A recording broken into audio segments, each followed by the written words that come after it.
कुछ कहानियां अधूरी रह जाती हैं, कुछ सपने अधूरे छूट जाते हैं। वो हौसला जिसने भारत को 21वीं सदी में पहुंचाने का सपना देखा था, वो बेटा जिसने माँ को खोने के बाद देश को ही माँ समझा, वो इंसान जो राजनीति में नहीं आना चाहता था लेकिन जब आया तो करोड़ों दिलों की धड़कन बन गया।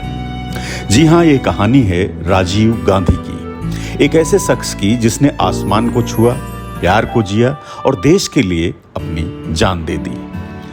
राजीव गांधी भारत के सबसे युवा प्रधानमंत्री, एक पायलट, एक प्यार करने वाला पति, पिता और लाखों भारतीयों की उम्मीद। उनकी कहानी, उनके सपने और उनका बलिदान आज भी हमारे दिलों में गूंजता है। राजीव गांधी उस वक्त मद्रास में थे, चुनाव प्रचार के सिलसिले में। एक कॉल आया और उनकी जिंदगी पल भर में बदल गई। राजीव दिल्ली पहुंचे, लेकिन उनके आने से पहले उनकी माँ जा चुकी थी। उन्होंने न सिर्फ माँ को खोया था, उन्होंने अपना आत्मबल और अपना संबल भी खोया था। वो एक आम सुबह थी, लेकिन कोई नहीं जानता था कि इस सुबह की हवा में इतिहास की सबसे भारी खामोशी भरी है। 31 अक्टूबर 1984 सुबह लगभग 9 बजे प्रधानमंत्री इंदिरा गांधी अपने सरकारी निवास से दूरदर्शन इंटरव्यू के लिए निकली और उन्हीं पगडंडियों पर चल पड़ी जो उनके जीवन की आखिरी यात्रा बन गई। उनके 2 अंगरक्षक सतवंत सिंह और बेअंत सिंह सलामी देते हैं, फिर गोलियां चलती हैं। 17 गोलियां और एक देश की आत्मा लहूलुहान हो गई। इंदिरा गांधी को तुरंत एम्स ले जाया गया, लेकिन डॉक्टरों की कोशिशें नाकाम रहीं। दोपहर को राष्ट्र को सूचित किया गया कि भारत ने अपनी प्रधानमंत्री खो दी। इंदिरा गांधी के निधन के तुरंत बाद कांग्रेस पार्टी संकट में थी। जनता को नेतृत्व चाहिए था, एक चेहरा, एक विश्वास। तो सबकी निगाहें एक ही नाम पर थीं, राजीव गांधी। वो बेटा जो अभी मां की चिता को देख भी नहीं पाया था, उसे देश की बागडोर सौंपी जा रही थी। 31 अक्टूबर 1984, जी हां, उसी शाम राजीव गांधी ने प्रधानमंत्री पद की शपथ ली। उनके हाथ कांप रहे थे। वो नहीं चाहते थे, लेकिन भारत मां के आंसुओं ने उन्हें विचलित नहीं होने दिया। एक पायलट, एक पति, एक पिता अब राष्ट्र का नेता बन चुका था, और वो सिर्फ 40 वर्ष के थे, यानी भारत के सबसे युवा प्रधानमंत्री। 3 नवंबर 1984 को जब इंदिरा गांधी की अंतिम यात्रा निकली तो लाखों लोग सड़कों पर थे। हर आंख नम, हर दिल टूटा हुआ, लेकिन राजीव पत्थर की तरह खड़े रहे, देश के लिए अपने आंसुओं को संभाले हुए। एक मां जल चुकी थी और एक बेटा राख से उठकर इतिहास बनने को चल पड़ा था। 20 अगस्त 1944 को मुंबई में जन्मे राजीव गांधी एक सादा जीवन जीने वाले शर्मीले स्वभाव के इंसान थे। पंडित नेहरू के नाती और इंदिरा गांधी के सुपुत्र, लेकिन राजनीति से कोसों दूर। उन्होंने देहरादून के प्रतिष्ठित दून स्कूल में पढ़ाई की, फिर पढ़ाई के लिए गए कैम्ब्रिज विश्वविद्यालय। वहीं पहली बार उनकी मुलाकात एक विदेशी लड़की सोनिया से हुई और शुरू हुई एक प्रेम कहानी। सोनिया और राजीव का प्रेम एक सच्चे साथी का प्रतीक था। सोनिया इटली से थीं और उन्होंने अब भारत को अपना घर बना लिया। 1968 में दोनों का विवाह हुआ। राजीव एक पायलट बने, इंडियन एयरलाइंस के विमान उड़ाते थे, राजनीति से कोसों दूर, लेकिन नियति ने उनके भाग्य में उनके लिए एक अलग उड़ान तय कर रखी। राजीव गांधी ने 40 साल की उम्र में देश की बागडोर संभाली। वो न तो प्रशिक्षित नेता थे, न ही कुशल राजनीतिज्ञों जैसी चालें उन्हें आती थी, लेकिन जो था वो था एक साफ दिल और आधुनिक सोच, और देश को 21वीं सदी में ले जाने का सपना। 1980 के दशक में भारत जहां खड़ा था, वहां कंप्यूटर एक विलासिता मानी जाती थी, लेकिन राजीव गांधी को भरोसा था भविष्य उसी का है जो सूचना पर राज करेगा। उन्होंने टेलीफोन नेटवर्क का विस्तार किया, एसटीडी बूथ हर शहर, हर गांव में पहुंचाया और डायलिंग को लोकतांत्रिक बना दिया। राजीव ने सैम पित्रोदा जैसे वैज्ञानिकों को बुलाया, सी डॉट बना और टेलीफोन एक आम आदमी की चीज हो गया। यहीं से बीज बोया गया डिजिटल इंडिया का। विपक्ष ने शोर मचाया, कहा ये कंप्यूटर क्रांति रोजगार को निगल जाएगी, लोग बेरोजगार हो जाएंगे। लेकिन राजीव का सीधा जवाब था, हम भविष्य से डर कर नहीं भाग सकते, हमें उसे अपनाना होगा। हमारे युवाओं को आज की नहीं, कल की शिक्षा देनी होगी। अगर कंप्यूटर आज हमारी जेब में है तो उसकी पहली सीढ़ी राजीव गांधी ने ही रखी थी। राजीव गांधी का विश्वास था कि शिक्षा का अधिकार सिर्फ शहरों तक नहीं सीमित होना चाहिए। 1986 में नई शिक्षा नीति लागू हुई। इसके तहत बने जवाहर नवोदय विद्यालय, जहां ग्रामीण इलाकों के मेधावी बच्चों को मुफ्त शिक्षा, हॉस्टल और तकनीकी सुविधाएं मिली। आज देश भर में 600 से अधिक नवोदय विद्यालय राजीव गांधी के उस सपने की जीवित मिसाल हैं। राजीव गांधी समझते थे कि जब तक सत्ता गांव तक नहीं पहुंचेगी, लोकतंत्र अधूरा रहेगा।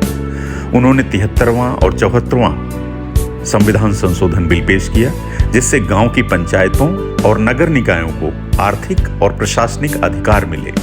उन्होंने कहा था, दिल्ली से भेजे गए 1 रुपए में सिर्फ 15 पैसे आम जनता तक पहुंचते हैं, और वे इस व्यवस्था को तोड़ना चाहते थे।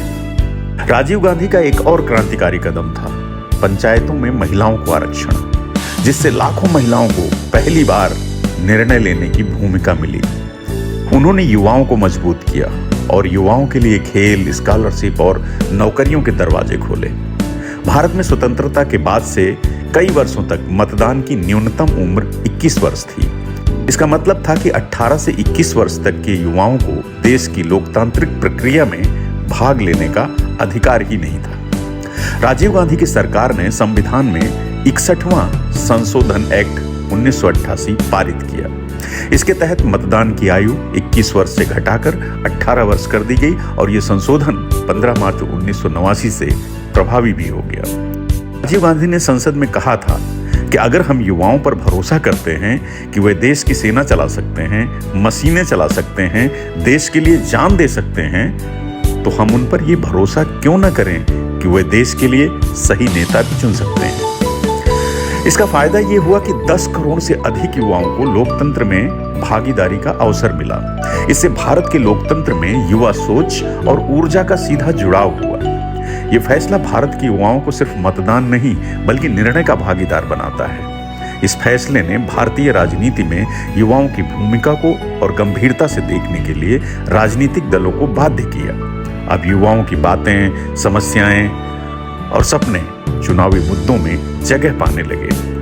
राजीव गांधी वो नेता थे जिन्होंने न केवल भविष्य की बात की बल्कि भविष्य को वोट देने का हक भी दिया। राजीव गांधी ने भारत की विदेश नीति को सिर्फ दोस्ती तक सीमित नहीं रखा। उन्होंने संतुलन की नीति अपनाई। अमेरिका और सोवियत संघ दोनों के साथ सामंजस्य बनाया।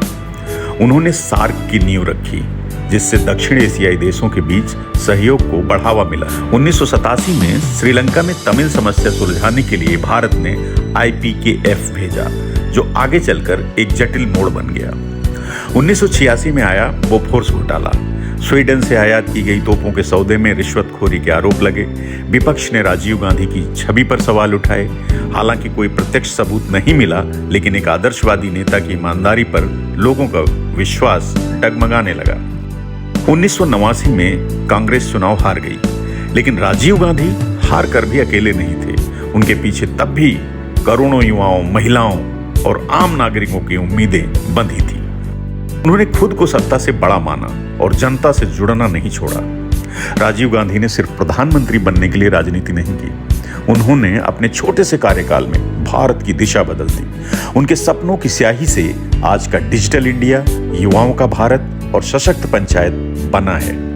1989 में सत्ता से बाहर होने के बाद राजीव गांधी आत्ममंथन कर रहे थे। उन्होंने समझा कि राजनीति सिर्फ योजनाओं से नहीं, भरोसे और जनता के बीच से बनती है। 1991 का आम चुनाव आया। कांग्रेस ने फिर से उन्हें प्रधानमंत्री पद का चेहरा बनाया और इस बार राजीव गांधी पहले से ज्यादा परिपक्व और जमीन से जुड़े और बिल्कुल राजनीति के लिए तैयार थे। लेकिन एक ऐसा अध्याय भी था जो राजीव गांधी जी की नियति में लिखा जा चुका था, श्रीलंका की तमिल समस्या। 1987 में राजीव गांधी ने श्रीलंका के राष्ट्रपति जयवर्धने के साथ एक शांति समझौता किया, जिसमें भारत की सेना IPKF को भेजा गया, वहां की तमिल जनता और सरकार के बीच मध्यस्थता के लिए। परलिट्टे यानी लिबरेशन टाइगर्स ऑफ तमिलिलम ने इसे भारत की दखलंदाजी माना और भारत विरोधी हो गए। उनका नेता वेलुपिल्लई प्रभाकरण राजीव से खासा नाराज हो गया। IPKF को श्रीलंका में कई सालों तक युद्ध जैसी स्थिति का सामना करना पड़ा। सैकड़ों भारतीय सैनिक भी मारे गए। राजीव गांधी ने 1989 में सेना को वहां से वापस बुलाने का निर्णय लिया, लेकिन तब तक लिट्टे की नाराजगी राजीव गांधी के प्रति एक गहरे जहर में बदल चुकी थी। लिट्टे के शीर्ष नेताओं ने ऑपरेशन क्रोध के नाम से एक साजिश रची, एक आत्मघाती हमले की योजना बनाई, जिसमें राजीव गांधी को निशाना बनाया गया। आदेश था कि राजीव गांधी चुनाव में व्यस्त हैं, किसी भी सभा में उन तक पहुंचकर उन पर हमला किया जाए। हमलावर चुनी गई एक कम उम्र की लिट्टे महिला सदस्य धनु, जिसे बम से लैस बेल्ट पहनाई गई। 21 मई 1991 तमिलनाडु का श्री पेरुम्बदूर राजीव गांधी एक छोटी सभा को संबोधित करने पहुंचे। उनकी सुरक्षा ढीली थी और माहौल सामान्य, क्योंकि चुनाव का समय था। रात 10:10 पर एक महिला फूलों का हार लिए राजीव गांधी के पास पहुंची और झुककर उन्हें फूल पहनाए। लेकिन जैसे ही वह झुकी, उसका शरीर बम के ट्रिगर से टकराया और एक जबरदस्त धमाका हुआ। राजीव गांधी, मंच और आसपास खड़े कई लोग मौके पर ही हताहत हो गए। कैमरा सब कुछ रिकॉर्ड कर रहा था, मौत की पूरी पटकथा। देश को लगा जैसे किसी ने फिर उसकी आत्मा को चीर दिया हो। एक और गांधी चला गया, देश की सेवा करते हुए, बलिदान देते हुए। सोनिया गांधी, जिन्होंने कभी राजनीति से नफरत की थी, अब विधवा हो चुकी थी। प्रियंका और राहुल के सिर से पिता का साया उठ गया था। राजीव गांधी की हत्या की जांच सीबीआई और बाद में एक विशेष जांच आयोग द्वारा की गई। लिट्टे को हत्या का दोषी पाया गया। धनु के साथ 8 आत्मघाती साथी भी थे, जिनमें से कुछ वहीं मारे गए थे और बाकियों को गिरफ्तार कर लिया गया था। अंतर्राष्ट्रीय स्तर पर लिट्टे को आतंकवादी संगठन घोषित किया गया और बाद में भारत में उसके सभी संबंध समाप्त कर दिए गए। राजीव गांधी सिर्फ एक राजनेता नहीं थे, वो एक विचार थे, एक युवा सपना और आधुनिक भारत की पहली ईमानदार झलक। उनकी हत्या ने देश से वो चेहरा छीन लिया जो 21वीं सदी के भारत को आंखों से देख रहा था। आज जब हम स्मार्टफोन से बात करते हैं, डिजिटल सेवाओं का इस्तेमाल करते हैं, पंचायती राज की बात करते हैं, तो कहीं ना कहीं उस सपनों को जी रहे होते हैं जो कभी राजीव गांधी जी ने देखा था। राजीव गांधी चले गए, लेकिन उनके बीज आज भी फूट रहे हैं, तकनीक में, शिक्षा में, गांव की सत्ता में और भारत के हर युवा की आंखों में। राजीव गांधी की कहानी खत्म नहीं हुई, वो आज भी हमारे बीच है, उनकी मुस्कान में, उनके सपनों में और उस बलिदान में जिसने हमें सिखाया कि देश से बड़ा कुछ भी नहीं हो। उन्होंने भारत को आधुनिक बनाया, एकजुट किया और दुनिया में सम्मान दिलाया। उनकी पुण्यतिथि पर हम याद करते हैं उस शख्स को जिसने अपने देश के लिए अपना सब कुछ खो दिया। आइए उनके सपनों को जिंदा रखें। राजीव सिर्फ एक नाम नहीं थे, आप भारत के दिल की धड़कन थे। राजीव गांधी, आप हमेशा हमारे दिलों में रहेंगे। जनवक्ता न्यूज परिवार की ओर से हम भारत रत्न, देश के पूर्व प्रधानमंत्री, दूरदृष्टा राजीव गांधी को अपनी भावभीनी श्रद्धांजलि अर्पित करते हैं। जनवक्ता न्यूज।